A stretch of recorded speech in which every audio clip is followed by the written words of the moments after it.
গতকাল চিন্তা করছিলাম যে এই এলাকার মানুষের মূল সমস্যা কি কি, ভাষান্তরিক পাশের মূল সমস্যা কি কি আমি আমার মতন করে জেনেছি, কিন্তু আজকে আমি আপনাদের কাছ থেকে সরাসরি জানতে চেয়েছি এবং আপনাদের মাঝে থেকেই কিছু মানুষকে আমি জিজ্ঞেস করেছি কি এলাকার সমস্যা। প্রিয় ভাই বোনেরা,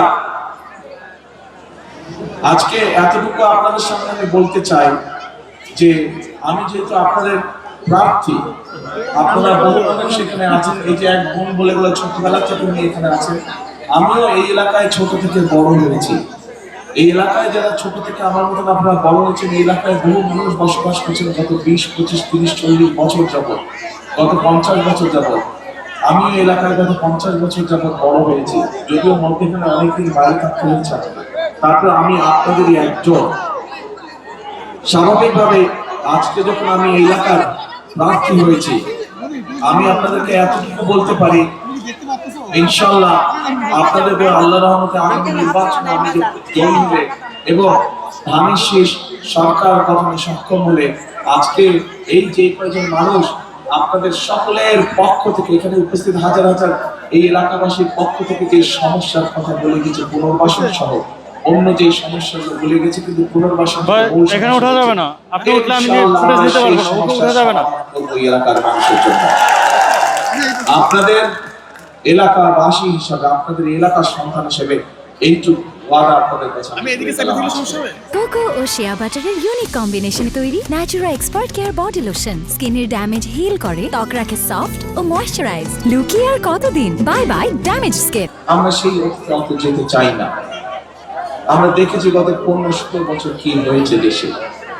গত 2024-এর 5ই আগস্ট দেশে একটি পরিবর্তন হয়েছে।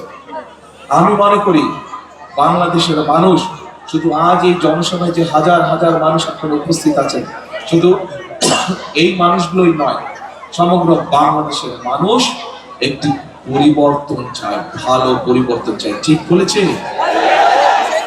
জি, পরিবর্তন চায়। কি পরিবর্তন চায়? পরিবর্তন চায় যে মানুষের সমস্যার যাতে সমাধান হোক, মানুষের চলাফেরা, মানুষের নিরাপত্তা, দেশে যাতে সুশাসন প্রতিষ্ঠিত হোক, দেশের শিক্ষার্থীরা যারা শিক্ষার সুযোগ পায়, দেশের বেকার কর্ম যারা তরুণ আছে, যুবক আছে, যারা তরুণ সমাজের যুব সমাজের সদস্য, যারা ছেলে হোক মেয়ে হোক, বহু লক্ষ লক্ষ এরকম আছে যারা কর্মহীন অবস্থায় আছে। এই যে যেই কয়েকজন মানুষ এখানে আপনাদের হয়ে আপনাদের পক্ষ থেকে কথা বলে দিয়েছে, এই মানুষগুলোর মাঝে থেকে কথা বেরিয়ে এসছে যে কর্মসংস্থান দরকার, সেটা ছেলে হোক মেয়ে হোক সবার। আমরা সিদ্ধান্ত গ্রহণ করেছি, আমরা পরিকল্পনা গ্রহণ করেছি। আমাদের দেশের বহু মানুষ বিদেশে প্রতি বছর কর্মসংস্থানের জন্য যায়, কিন্তু এই মানুষগুলো দক্ষ শ্রমিক হিসেবে যায়। আমরা চাই বাংলাদেশের লক্ষ লক্ষ যে তরুণ সমাজের সদস্য আছে, নারী হোক পুরুষ হোক, তাদেরকে বিভিন্ন রকম ট্রেনিং দিব, তাদের পড়ালেখা শেষ হোক বা শেষ হওয়ার আগে, যাতে দেশের ভিতরেই ব্যবসা বাণিজ্য করা হোক অথবা দেশের বাইরে হোক, তারা যাতে কর্মসংস্থানের ব্যবস্থা করতে পারে, যাতে স্বাবলম্বী হয়ে দাঁড়াতে পারে। প্রিয় ভাই বোনেরা, বিষয় আমি বিস্তারিত গেলাম না। ফ্যামিলি কার্ড, এই যে এরকম একটি ফ্যামিলি কার্ড বাংলাদেশের প্রত্যেক মাদের কাছে আমরা পৌঁছে দিতে চাই। যেই নারীর সংসার আছে সেখানে নারীর কাছে আমরা পৌঁছে দিতে চাই। আমরা একই সাথে এখানে বহু মানুষ আছে, এই যে জুয়েল আসছিল, ব্যাংক চালক, এরকম জুয়েলের অনেক মানুষ আছে যাদের কিন্তু দেশ বলে, আপনারা যারা এখানে উপস্থিত দেশ বলে জমি জমা আছে, চাষবাস কৃষির সাথে আপনারা জড়িত, হয় আপনারা নিজেরা কৃষি কাজ করেন অথবা কাউকে দিয়ে দিয়েছেন জমি দেওয়া। অর্থাৎ বাংলাদেশের আমরা একটি কৃষি কার্ড দিতে চাই, যেটার মাধ্যমে তারা সহজে কৃষি ঋণ পাবে, কৃষি ইন্স্যুরেন্স থাকবে, কৃষি বিভিন্ন সার বীজ বিভিন্ন বিষয় তারা পাবে। প্রিয় ভাই বোনেরা, আমাদের পাশে যে মঞ্চের মধ্যে বসে আছে একে চেনেন? আপনাদের পাশে কিন্তু আমিনুল, ওকে ফুটবলার না, ফুটবল খেলতো, এই যে ইয়াং ছেলেরা ফুটবল খেলতো।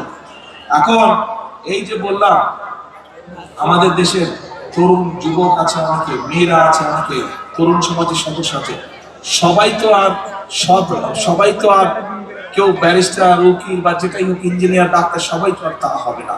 এদের মধ্যে অনেকে আছে যারা খেলোয়াড় হতে চায়। আমরা দেশের ক্রীড়া ব্যবস্থাটাকে এমন ভাবে ঢেলে সাজাতে চাই যাতে আমাদের দেশের ছেলেমেয়েরা প্রফেশনাল খেলোয়াড় হতে পারে, ছেলে হোক মেয়ে হোক, তারা যাতে প্রফেশনাল খেলোয়াড় হতে পারে, খেলা ক্রীড়া দিয়ে যাতে জীবিকা অর্জন করতে পারে, সেই প্রতিভাগুলোকে আমরা বের করে নিয়ে আসতে চাই। প্রিয় ভাই বোনেরা, স্বৈরাচারের পতন হয়েছে, এখন আমাদেরকে দেশ করতে হবে, দেশ গঠন করতে হবে। আমাদেরকে দেশের প্রত্যেকটি সেক্টর বিগত 15-16 বছরের ধ্বংস হয়েছিল। এই ধ্বংস হওয়ার ফলে আজকে দেশ অনেক পিছিয়ে গিয়েছে। আমাদেরকে এগুলোকে পুনর্নির্মাণ করতে হবে। যদি পুনর্নির্মাণ করতে হয় তাহলে অবশ্যই আমাদেরকে এই দেশে গণতন্ত্রকে প্রতিষ্ঠিত করতে হবে। কেন প্রতিষ্ঠিত করতে হবে? কারণ গণতান্ত্রিক ভাবে আপনারা যদি আপনাদের প্রতিনিধিকে নির্বাচিত করতে পারেন তাহলে কিন্তু আপনি একমাত্র আপনার এলাকার সমস্যা, আপনার সমস্যা আপনি তার কাছে নিয়ে যেতে পারবেন। ঠিক কি কথাটা? বিগত 15 বছর যে আমিটামি নির্বাচন হয়েছিল, নিশিতার্থের নির্বাচন হয়েছিল, তখন যে তথাকথিত এমপি ছিল, আপনারা কি তাদের কাছে আপনাদের এলাকার সমস্যা নিয়ে যেতে পেরেছেন? কি ভাই, যেতে পেরেছিলেন এলাকার সমস্যা? যাওয়া সম্ভব হয়। সেই জন্যই এলাকার সমস্যার সমাধান যদি করতে হয়, দেশের উন্নয়ন যদি করতে হয়, তাহলে অবশ্যই আমাদেরকে গণতন্ত্রের যাত্রা শুরু করতে হবে। আমাদেরকে নিশ্চিত করতে হবে যাতে মানুষ ভোট দিতে পারে এবং ভোট দিয়ে তার নিজের প্রতিনিধিকে নির্বাচন করতে পারে। শুধু জাতীয় সংসদ নির্বাচন নয়, একই সাথে জাতীয় সংসদ নির্বাচনে যেমন ভোট দিয়ে জনপ্রতিনিধি নির্বাচিত করতে হবে, ঠিক আমাদেরকে একইভাবে সেটি পৌরসভা হোক, উপজেলা হোক, ইউনিয়ন পরিষদ হোক, সব জায়গায় জনপ্রতিনিধি অর্থাৎ জবাবদিহিতা থাকতে হবে। অর্থাৎ জনগণ কি চায়, যারা জনপ্রতিনিধি হবে তাদেরকে অবশ্যই জানতে হবে জনগণের সমস্যা কি। আজকে যেভাবে আমি আপনাদের কাছে সামনে এসে দাঁড়িয়েছি, আমি আপনাদেরকে আপনাদের সামনে থেকে আপনাদের কাছে থেকে আমি আপনাদের সমস্যা যেভাবে জানতে চেয়েছি, আমি চাই, আমার ইচ্ছা, আমার প্রত্যাশা বাংলাদেশের প্রত্যেকটি পর্যায়ের জনপ্রতিনিধি আগামী দিন যারা নির্বাচিত হবে তারা এইভাবে জনগণের কাছে গিয়ে জনগণকে সরাসরি জিজ্ঞাসা করার মাধ্যমে তারা জনগণের সমস্যাকে চিহ্নিত করবে এবং সমাধানের তারা উদ্যোগ করবে। প্রিয় ভাই বোনেরা, একটু পরেই জামাত শুরু হয়ে যাবে। আজকে যে মূল যে কথাটি, আজকে এই এলাকার মূল যে সমস্যাটি, এই ব্যাপারে আপনাদেরকে আমি আগেই বলেছি। আমাদেরকে যদি এই এলাকার মূল সমস্যার সমাধান করতে হয়, একই সাথে আমাদের যদি এলাকার সারা দেশের সামগ্রিক যে সমস্যাগুলো আছে, মানুষের নিরাপত্তা, মানুষের কর্মসংস্থান, মানুষের শিক্ষা, মানুষের চিকিৎসা, এইগুলোকে যদি আমাদের অ্যাড্রেস করতে হয়, এই সমস্যাগুলো পর্যায়ক্রমে যদি আমাদের সমাধান করতে হয়, অবশ্যই আগামী দিনে বাংলাদেশের একটি গণতান্ত্রিক এবং মানুষের দ্বারা, সাধারণ মানুষের দ্বারা নির্বাচিত সরকার প্রয়োজন।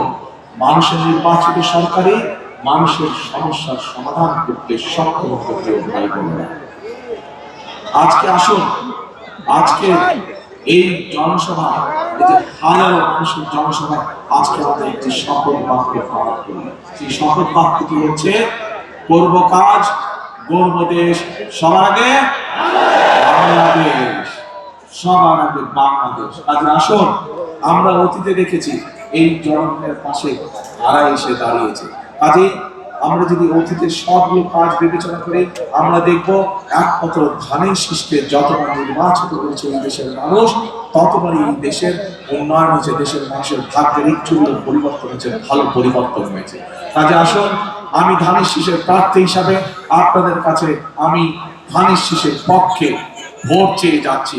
একই সাথে আপনাদেরকে আমি অনুরোধ করছি, যে পরিকল্পনার কথাগুলো আপনাদের সামনে আমি তুলে ধরব, সেই পরিকল্পনাগুলোকে যদি বাস্তবায়ন করতে হয় তাহলে সমগ্র বাংলাদেশের ধানের শীষকে জয়যুক্ত করতে হবে এবং ভাষান্তেকবাসীর আত্মীয় স্বজন, বন্ধু বান্ধব, পরিচিত জন সারা বাংলাদেশে ছড়িয়ে ছিটিয়ে আছে। আপনাদের যে সকল আত্মীয় স্বজন, বন্ধু বান্ধব সারা দেশে বিভিন্ন জায়গায় ছড়িয়ে ছিটিয়ে, আজকে আপনাদের প্রার্থী হিসাবে আপনাদের কাছে আমার বিনীত অনুরোধ, তাদের সকলকে আপনারা অনুরোধ করবেন আগামী 12 তারিখে যেন তারা ধানের শীষকে নির্বাচিত করে তাদের স্ব এলাকায়, স্ব নির্বাচন এলাকায়। কি ভাই বোনেরা, আপনাদের এলাকার সন্তান হিসেবে কি আমি এটা দাবি করতে পারি আপনাদের কাছে? ইনশাআল্লাহ। সকলে ভালো থাকবেন, ইনশাআল্লাহ সকলে সুস্থ থাকবেন। আপনাদের সাথে ইনশাআল্লাহ আবারও দেখা হবে।